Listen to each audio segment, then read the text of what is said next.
Hi అండి, welcome to story book audio. ఈ కథ మీకు నచ్చినట్లయితే సబ్స్క్రైబ్ చేసుకోండి. రిషి చెప్పగానే కృతి ఏంటి కేకే గారు, ఓ మై గాడ్ అంటూ షాక్ అయ్యింది. అభి, సంజయ్ వాళ్ళ ఫాదర్ కదా. రిషి అవునన్నట్లుగా తల ఊపాడు. వినయ్, ఈ సంజయ్ మా ఎంగేజ్మెంట్కి కూడా వచ్చాడు అన్నట్లు మొన్న ఎప్పుడో అరెస్ట్ చేశారని టీవీలో చూపించారు. రిషి అతనే అన్నాడు సీరియస్గా. మిత్ర, నీకు డీటెయిల్స్ పంపిన రోజే అనుకున్నా రిషి వాడిని అరెస్ట్ చేస్తారని. రిషి, ఇంత సడన్గా కేకే గారు చనిపోవడం ఏంటి? ఏదో జరిగింది. సంజయ్ని అంచనా వేయడంలో నేను కృతి రిషి భుజం తట్టి ఏంటి ఆలోచిస్తున్నావు అని అడిగింది. రిషి ఏం లేదు అన్నాడు. బట్ తన ఫేస్లో ఫీలింగ్స్ కృతికి అర్థమయ్యాయి. అందరూ రిటర్న్ అవుతుంటే బయటకు వచ్చాక కృతి వినయ్కి ఏదో చెప్పింది. వినయ్ ఆశ్చర్యంగా చూసి సరే తప్పకుండా ట్రై చేస్తా అన్నాడు. ఆ రోజు నైట్ కృతి రిషి తలకి ఆయిల్ మసాజ్ చేస్తూ, నాన్న సంజు సంగతి తెలిసే కేకే గారు చనిపోయారంటావా?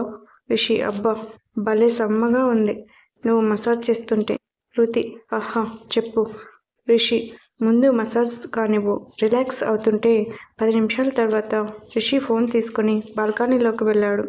పావుగంట తర్వాత వచ్చి, చిన్ను నేను రేపటి నుంచి చాలా బిజీ, నైట్ టైం కూడా లేట్ అవుతుంది, నువ్వు ఒక్కదానివే వద్దు, మీ ఇంట్లో దింపుతావు. కృతి, ఓయ్ ఇదేంటి, నేను వెళ్ళా, ఇక్కడే ఉంటావు. రిషి, వద్దని చెప్తున్నానా అన్నాడు సీరియస్గా. కృతి, నైట్ ఎంత లేట్ అయినా వస్తావు కదా. రిషి, కృతి, మరి నేను మా ఇంటికి వెళ్ళను, అది నీకు తెలుసు.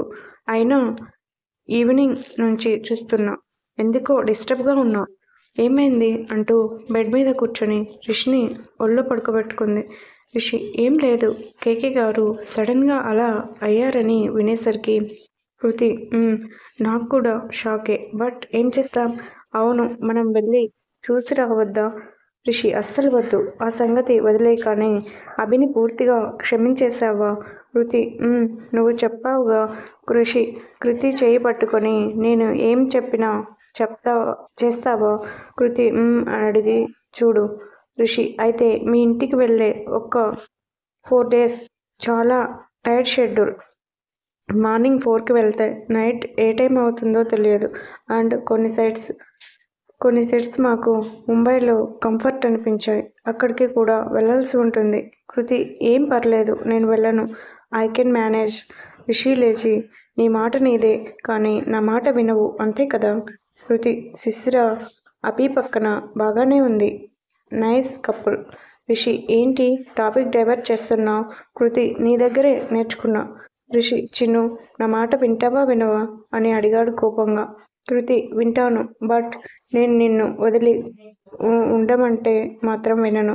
అప్పుడు చేసిన తప్పే ఇప్పుడు చేయాలి అంటే ఎలా రిషి? పెళ్ళైన కొత్తలో మా ఇంట్లో తెలియాలి అని ఆగం, తెలిసాక ఫ్యామిలీ పెడతాం అనుకుంటే ఏవేవో జరిగి 4 సంవత్సరాల దూరం ఉండిపోయాము. అందుకే నేను ఇంకా ఎక్కడికి వెళ్ళను.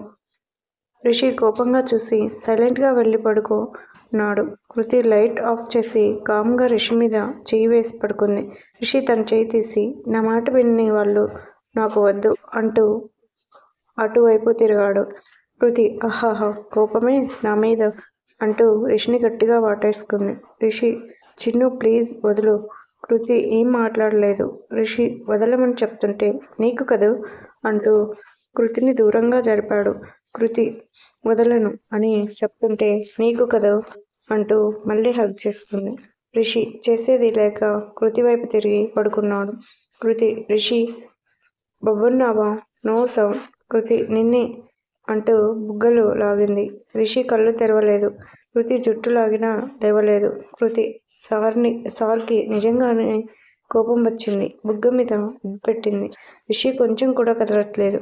కృతి ఇలా కాదు అంటూ లేచి వెళ్ళింది. 5 నిమిషాల తర్వాత రిషి, ఏంటిది, ఏం సౌండ్ చేయడం లేదు అని కళ్ళు తెరిచాడు. ఎదురుగా లేదు. లేచి చూశాడు, కనబడట్లేదు. హాల్లోకి వెళ్ళి చూశాడు. ఇల్లంతా తిరిగి బెడ్రూమ్లోకి వస్తుంటే చేయి ఫోర్స్ లాగింది. ఇద్దరు బెడ్ మీద పడ్డారు.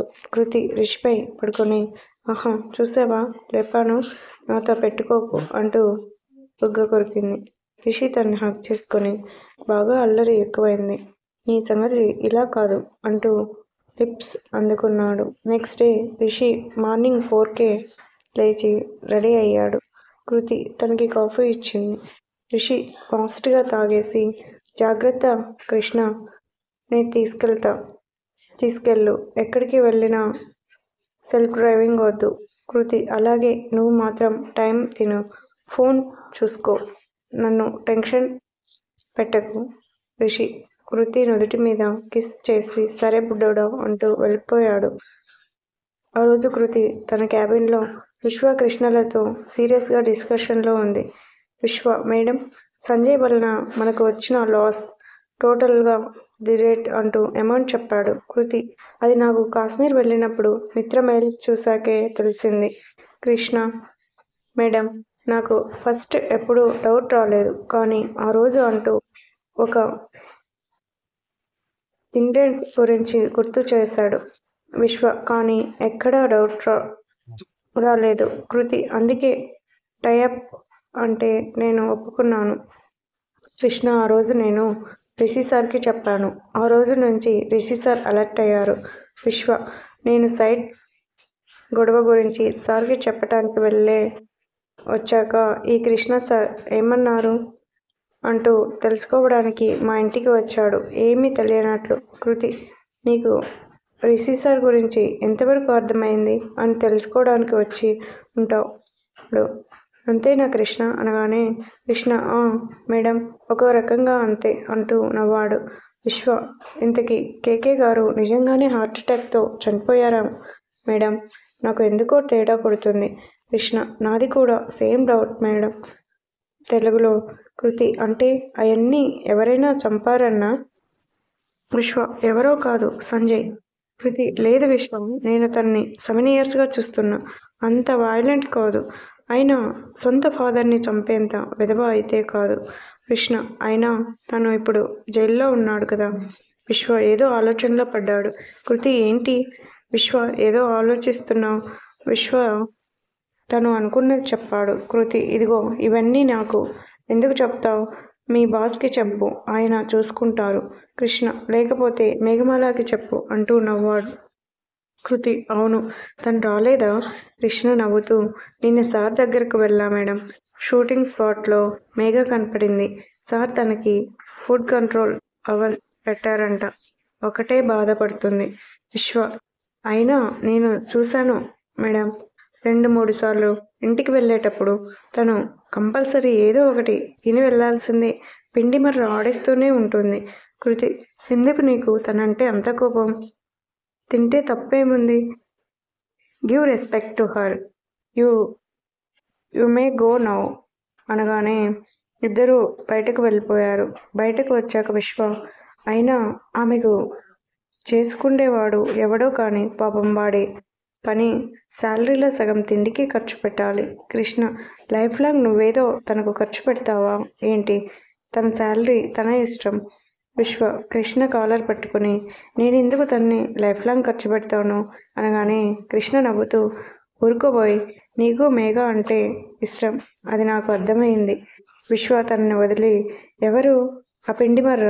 ఇంకా నయం, పొరపాటును చేసుకుంటే తినటానికి ఏం దొరక్కపోతే నన్ను తింటుంది అంటూ చూసేసరికి మేఘ ఏడుస్తూ కోపంగా చూస్తుంది.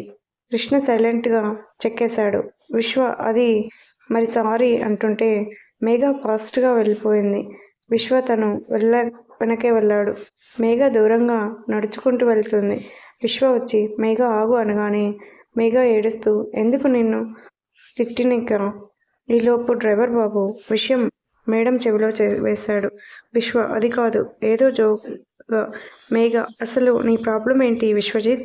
ఆ రోజు మేడం సారీ చెప్పమన్నారని చెప్పావు, తర్వాత కొన్నిసార్లు నన్ను చూసి సైలెంట్గా వెళ్ళిపోయావు.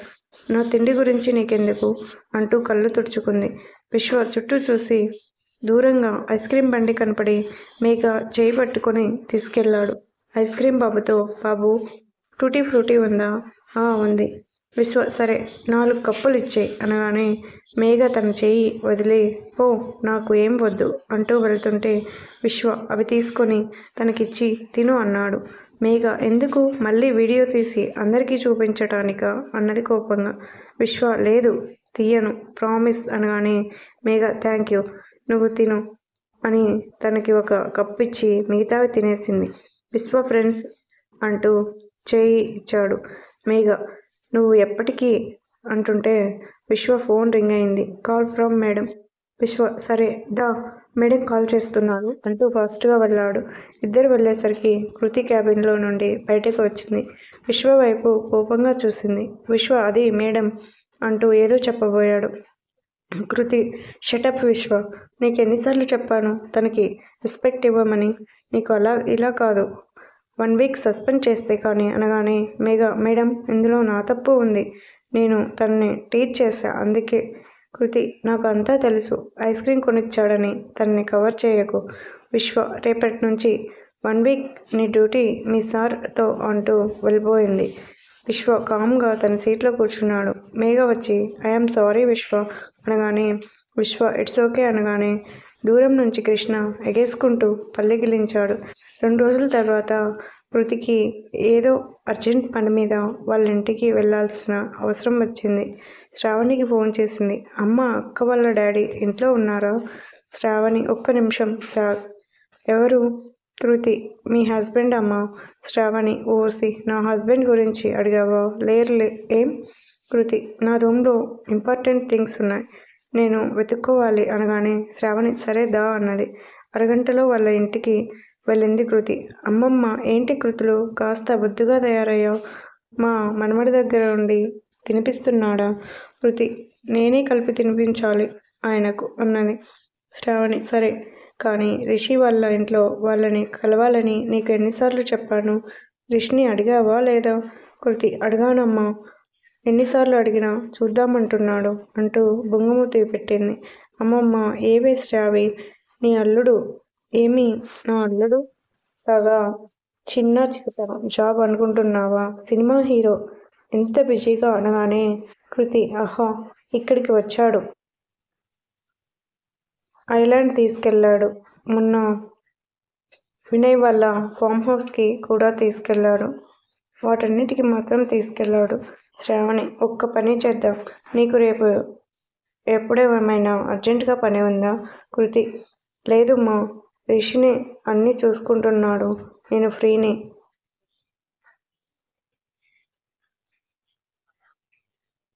అమ్మమ్మ మరి నువ్వు ఏం చేస్తావే? కృతి తినటం పడుకోవటం అంటూ సైగ చేసి తన రూమ్లోకి వెళ్ళింది. ఒక బ్యాగ్ తీసుకొని బయటకు వచ్చింది.